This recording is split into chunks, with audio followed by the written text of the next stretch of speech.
9వ తారీఖున బాలికను తల్లిదండ్రులు మందలించడంతో కోపంతో ఆమె వీరప్రేణిగూడెంలోని స్నేహితురాల ఇంటికి వెళ్లి అక్కడ ఉంది. రాత్రి ఒంటరిగా ఉన్న సమయంలో బాలికను మాయమాటలతో అపహరించి ఆ బాలికపై లైంగిక దాడికి పాల్పడ్డారు. 3 రోజుల పాటు బాలికపై ఆ యువకులు లైంగిక దాడికి పాల్పడినట్టుగా తెలుస్తోంది. 3వ రోజు కేసరపల్లి శివార్లో స్నేహితులతో కలిసి మళ్ళీ ఆ బాలికపై గ్యాంగ్ అత్యాచారానికి పాల్పడ్డారు. 4 రోజుల తర్వాత ఆటో ఎక్కించి విజయవాడలో ఆ యువకులు దించేసి వెళ్ళిపోయారు. ఆమె మాట్లాడలేని స్థితిలో ఉండటంతో ఆటో డ్రైవర్ ఆమెను పోలీస్ స్టేషన్ దగ్గరకు తీసుకెళ్ళినట్టుగా తెలుస్తోంది. పోలీసులు కేసు నమోదు చేసి విచారణ జరుపుతున్నారు. మా ప్రతినిధి రాజేష్ ఉన్నారు పూర్తి సమాచారం అందించడానికి. రాజేష్, ఇంత దుర్మార్గానికి పాల్పడ్డ 8 మంది ప్రస్తుతం పోలీసుల అదుపులో ఉన్నారా? ప్రస్తుతం వాళ్ళు ఎక్కడున్నారు? పోలీసులకి ఈ కేసులో దొరికిన ఆధారాలు ఏంటి? ప్రస్తుతం వాళ్ళు 8 మంది కూడా గన్నవరం నియోజకవర్గం ఆత్కూరు పోలీస్ స్టేషన్లో పోలీసులు అదుపులో ఉన్నారు. వాళ్ళని విచారిస్తున్నారు. ఇంకా కోర్టులో ప్రొడ్యూస్ చేయలేదు.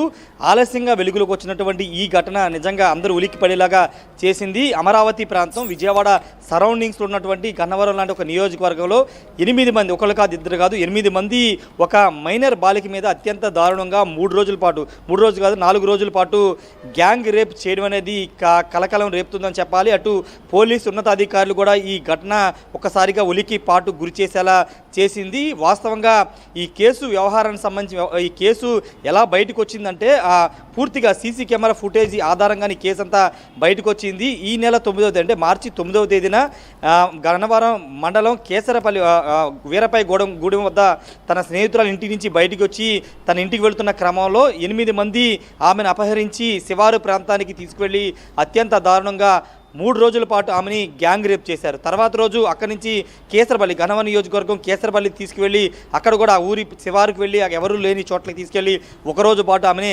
గ్యాంగ్ రేప్ చేశారు. తర్వాత తన స్నేహితుని వద్దకు కూడా తీసుకున్నట్టు తెలుస్తుంది. 8 మందితో కూడిన స్నేహితులతో ఇంకా కొంతమంది స్నేహితులు కూడా పిలిపించి వాళ్ళు కూడా గ్యాంగ్ రేప్లో పాల్గొన్నట్టు తెలుస్తుంది. తర్వాత 4 రోజుల తర్వాత ఒక ఆటో ఎక్కించి ఆమెని విజయవాడలో దింపాలంటూ ఆటో డ్రైవర్ చెప్పి వాళ్ళు అక్కడి నుంచి పరారయ్యారు. కానీ ఆ మైనర్ బాలిక కొంత సాహసంతో అని చెప్పాలి. ఎందుకంటే 4 రోజుల పాటు గ్యాంగ్ రేప్ చేసిన ఆమె కొంత ధైర్యం చేసుకుని ఆటో డ్రైవర్కి అంత విషయం అంతా చెప్పి పోలీస్ స్టేషన్ తీసుకువెళ్లాలని చెప్పడంతో ఆటో డ్రైవరు విజయవాడలోని మాచవరం పోలీస్ స్టేషన్ తీసుకువెళ్లడంతో కేసు పోలీసులు ఆత్కూరు పోలీస్ స్టేషన్కి పంపించడం జరిగింది. గన్నవరం నియోజకవర్గం ఆత్కూరు పోలీస్ స్టేషన్ పంపించితే అక్కడ పూర్తి వివరాలు తెలుసుకున్న తర్వాత పూర్తిగా అటు వీరపైన గూడెంతో పాటు ఇటు కేసరపల్లి ప్రాంతాల మొత్తం సీసీ కెమెరాలు పరిశీలించిన తర్వాత 8 మందిని పోలీసులు ఆత్కూరు పోలీసులు అదుపులో తీసుకున్నటువంటి పరిస్థితి. అయితే ఇక్కడ అత్యంత దారుణమైన సంఘటన ఏంటంటే ఆ 8 మందిలో ఒక మైనర్ బాలుడు కూడా ఉన్నాడు. అంతేకాదు ఈ ఏడాది అతను ఆ గ్యాంగ్ రేప్లో పాల్గొని తెల్లవారుజామున వచ్చి 10th ఎగ్జామ్స్ అతను రాస్తున్నాడు. 10th క్లాస్ చదువుతున్నాడు. 10th ఎగ్జామ్ రాసి తిరిగి మళ్ళీ వెళ్ళి గ్యాంగ్ రేప్లో పాల్గొన్నటువంటి పరిస్థితి. 4 రోజుల తర్వాత బాధిత మైనర్ బాలిక ఫిర్యాదు నేపథ్యంలో పోలీసులు రంగప్రవేశం చేసి వాళ్ళ 8 మందిని అదుపులో తీసుకుని ప్రస్తుతం విచారిస్తున్నారు. ఖచ్చితంగా ఇది అత్యంత దారుణమైన ఘటన అని చెప్పాలి. మరోవైపు ప్రజా సంఘాలు మహిళా సంఘాలు ఈ ఘటన మీద తీవ్ర స్థాయిలో ఆగ్రహం వ్యక్తం చేస్తున్నాయి. కాంగ్రెస్ పార్టీ నేత మహిళా సంఘానికి సంబంధించినటువంటి సొంగర్ ప్రథమశ్రీ కూడా కొద్దిసేపు క్రితమే ఆ స్టేషన్కి వెళ్ళి అక్కడ కేసు వివరాలు తీసుకుని మీడియాతో కూడా మాట్లాడినటువంటి పరిస్థితి. ఖచ్చితంగా ఈ ఘటన మీద హోంమంత్రి అనిత స్పందించాలని పెద్ద ఎత్తున డిమాండ్ అయితే వినపడుతుంది. ఎందుకంటే ఇతర ప్రాంతాలు అయితే ఏదో ఒకటి అనుకోవచ్చు, కానీ అమరావతి ప్రాంతం ముఖ్యమంత్రి డిప్యూటీ సీఎం అంతా తిరిగే ఒక ఈ విజయవాడ అమరావతి పరిసర ప్రాంతాలు విజయవాడని ఆనుకుని ఉండే గన్నవరం రాజేష్ ఇంట్లో నుంచి ఆ బాలిక ఎందుకు వెళ్ళిపోయింది? 3-4 రోజులు ఆ బాలిక కనపడకపోతే అంటే ఇంట్లో చెప్పి వెళ్ళిందా, కోపంతో వెళ్ళిందా, లేదా స్నేహితురాల దగ్గరికి వెళ్ళిందా? మరి ఇంట్లో వాళ్ళు 4 రోజుల నుంచి ఎందుకు పట్టించుకోలేదు? అంటే వాస్తవంగా తన స్నేహితురాలు ఇంటికి వెళ్ళి తిరిగి తన ఇంటికి వెళుతున్న క్రమంలోనే వాళ్ళు కిడ్నాప్ చేసి బాలికని ఈ గ్యాంగ్ రేప్ అయితే చేయడం జరిగింది. మిస్ అయిన తర్వాత అంటే 9వ తేదీన బాలిక మిస్ అయింది కాబట్టి ఆ మిస్ అయిన కేసును కూడా తల్లిదండ్రులు కేసు కూడా పెట్టారు. తన కూతురు మిస్ అయిందని కూడా వాళ్ళు కేసు కూడా పెట్టారు. ఆ కేసు కూడా పోలీసులు నమోదు చేశారు.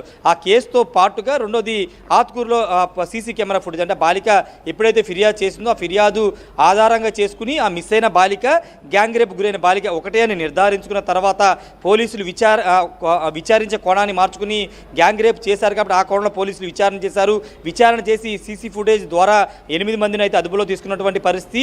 పూర్తిగా అంటే తన స్నేహితురాలు ఇంటికి వెళ్ళారు, ఎక్కడ కూడా వాళ్ళతో బయటకు వెళ్తున్నామని, ఎవరితో స్నేహితురాలతో బయటకు వెళ్తుందని ఎక్కడ కూడా చెప్పలేదు. కేవలం పక్కన ఉన్నటువంటి ఒక కిలోమీటర్ దూరం ఉన్నటువంటి తన స్నేహితురాలు ఇంటికి వెళ్ళి తిరిగి తన ఇంటికి వెళ్తున్న క్రమంలోనే కిడ్నాప్ చేసి ఈ విధంగా చేశారు అని పోలీసులు కూడా చెబుతున్నారు. ఇంకా అఫీషియల్గా పోలీసులు ఇంకా అధికారిక ప్రెస్ మీట్ అయితే పెట్టలేదు. పెట్టిన తర్వాత ఇంకా లోతుగా ఈ విషయాలకు సంబంధించిన ఈ కేసుకు సంబంధించినటువంటి అంశాలు, గ్యాంగ్ రేపుకు సంబంధించిన అంశాలు పోలీసులు వెల్లడించే అవకాశం కనబడుతుంది. మైనర్ బాలిక కావడం, రెండోది ఆ 8 మందిలో ఒక మైనర్ ఉండడంతో పోలీసులు కొంత గోప్యత మెయింటైన్ చేస్తూ ఉన్నారు. మైనర్ బాలిక వ్యవహారం కావడంతో ఎక్కడ కూడా విషయాన్ని బయట మైనర్ బాలిక కాబట్టి ఆ వివరాలను పోలీసులు మీడియా వెల్లడించడానికి అవకాశం లేదు. కానీ ఇంతటి ఘోరం అక్కడ జరిగింది అని తెలిసిన తర్వాత, అంటే వాళ్ళ మధ్య తిరుగుతున్నటువంటి 8 మంది రోజు వాళ్ళు చూస్తుంటుంటారు, ఇంత ఘోరంగా ఇంత రాక్షసత్వంగా వ్యవహరించారని తెలిసిన తర్వాత అక్కడ స్థానికుల నుంచి వస్తున్న రియాక్షన్స్ ఏంటి వాళ్ళ ప్రవర్తనపై? బాలిక తల్లిదండ్రులతో పాటు ఆ కుటుంబ సభ్యులు, అక్కడ ఉన్నటువంటి స్థానికులు పెద్ద ఎత్తున ఆగ్రహం వ్యక్తం చేస్తున్నారు. ఖచ్చితంగా వాళ్ళకి ఉరిశిక్ష వేయాలి. ఎందుకంటే ఇంత దారుణం, అంటే ఒక రాత్రిపూట కిడ్నాప్ చేసినప్పటికీ 4 రోజుల పాటు వాళ్ళు 8 మంది కలిసి గ్యాంగ్ రేప్ చేశారంటే ఎంత వ్యూహాత్మకంగా వాళ్ళు కిడ్నాప్ చేయడం, రెండోది ఎవరూ తెలియని ప్రాంతాన్ని తీసుకువెళ్ళి ఇవన్నీ వ్యూహాత్మకంగా చేశారు. వాళ్ళలో 8 మందిలో కొంతమంది మీద ఆల్రెడీ గంజాయి కేసులు కూడా అటు గన్నవరంతో పాటు విజయవాడ మాచవరం పోలీస్ స్టేషన్లో గంజాయి కేసులు ఉన్నట్టుగా పోలీసులు కూడా నిర్ధారిస్తున్నారు. కాబట్టి ఇది గంజాయి సేవించే బ్యాచ్తో పాటు అతని స్నేహితులు, వాళ్ళతో ఉన్నటువంటి స్నేహితులు కలిసి చేసినటువంటి గ్యాంగ్ రేప్ కానీ పోలీసులు అయితే నిర్ధారించుకున్నారు. పూర్తి సమాచారం అయితే పోలీసులు రాబట్టారు, కానీ పూర్తి స్థాయిలో అంత అఫీషియల్గా అనౌన్స్ చేయడానికి ఒక 2 రోజులు సమయం పడుతుందనేది పోలీసుల నుంచి చెబుతున్నటువంటి సమాచారం. ఏదేమైనప్పటికీ ప్రజల నుండి పెద్ద ఎత్తున ఆగ్రహావేశాలు వ్యక్తం అవుతున్నాయి. తల్లిదండ్రులు కూడా దీని మీద పెద్ద ఎత్తున ఆగ్రహం వ్యక్తం చేస్తున్నారు. 8 మందిని ఉరిశిక్ష విధించాలి, వాళ్ళని ఎన్కౌంటర్ చేయాలని కూడా